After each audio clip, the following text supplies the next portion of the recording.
Hey guys, welcome back to the channel, and today I am here for an album review, and this album I've been wanting to review for at least going on a couple years now, but I just never really got around to it, but I'm finally glad that I get to review it, and that album is Living Things by Linkin Park. Sure, it's not one of their best albums, but other than that though, let's go and get started. Alright, so this album has 12 tracks, but I won't be talking about all 12 songs, so I'll just pick out a few songs or so and go from there.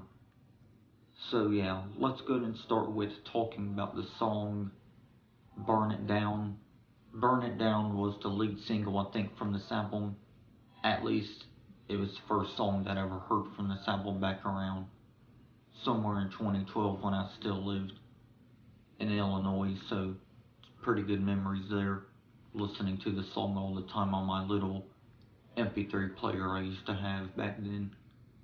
So yeah, definitely a great song though, more toward the electronic rock stuff, but it's still good. It's a really catchy song. You got some really great vocals from Chester, and you also have a little bit of vocals from Mike Shinoda rapping on this track, so yeah, it's definitely a great mix there with Chester's vocals, Mike Shinoda's rapping, and of course the electronic mix with rock. So yeah, it's definitely a great song though.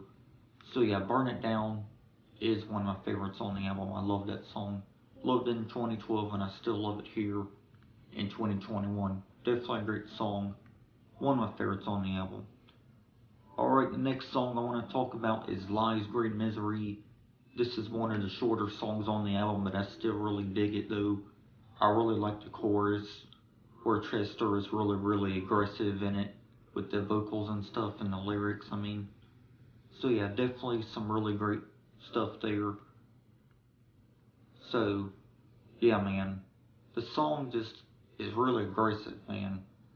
I just don't know how I don't know how else to put it, but it's definitely a great song though. Like I said, one of the shorter songs on the album, but it still is a good song, so I wanted to talk about it. Alright, next song I want to talk about is Castle of Glass. This is more of a smoother Linkin Park song with Chester's vocals. It still is a great song though. I really enjoy it.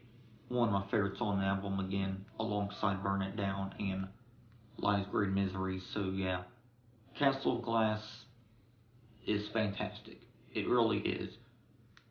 It's a great song, so I really don't know what else to say for it, but Castle of Glass, definitely probably a fan favorite, and I can definitely understand why, because it is a great song from this album. I don't think it's one of their best songs, but it still is a really great song though. Alright, so I'll talk about a couple more songs. So Skin to Bone is the next song I'm going to talk about, so let's go and do that. So yeah, Skin to Bone. Now, this may be one of my least favorites on the album, but I still do think it is a good song nonetheless. Sure, it's not a song that I go back to all the time from Linkin Park or from this album, but it still is a song that I still like though from Linkin Park and from this album. So yeah, Skin to Bone, regardless of that, still a great song from this album, at least in my opinion. Alright, so we'll close off with talking about the songs with the song Powerless. Powerless is the closing track, so yeah, Powerless is more of a ballad. You just get some smooth and emotional and relaxing vocals from Chester Bennington, and it still has the electronic rock style with the song, but it's a ballad. It's a great song though, and it's probably my favorite Linkin Park ballad that they ever did, because it just makes you feel a little bit emotional at times or every time you hear the song. So that's definitely a reason why it's one of my favorites on the album, because it's just such an amazing song, man. I just don't know how else to put it with that song. So yeah, they did close out the album with Powerless, which is more of a ballad, but they did it on a really high note. Definitely a great song.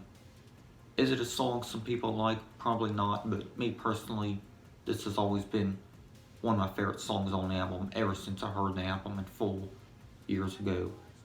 So definitely a great closing track. They didn't go wrong with that, that's for sure. So yeah, Powerless, definitely one of my favorites on the album. So yeah, Living Things by Linkin Park, like I said in the beginning of the video, it isn't one of their best albums overall, but I think it would though be in my top 5 though.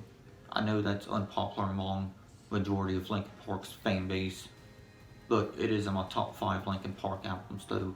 Probably like number 4 behind Minutes to Midnight, Meteora, and Hybrid Theory, so it's pretty cool.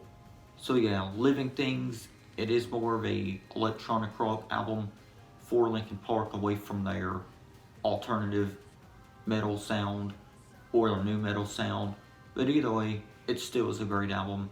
Some people don't like the album, which I respect their opinion, but me, I think Living Things is still a good album, and I'm glad that I was able to review it for y'all. So yeah guys, it's time to go ahead and rate this album. So if I had to rate Living Things by Linkin Park on a scale from 1 to 10, I'd give it either a 8 or an 8.5. So yeah guys, let me know what y'all think of Living Things by Linkin Park. But other than that though, thank you all for watching. I truly and gladly appreciate it, and yeah, I'll see you guys in the next video. Peace.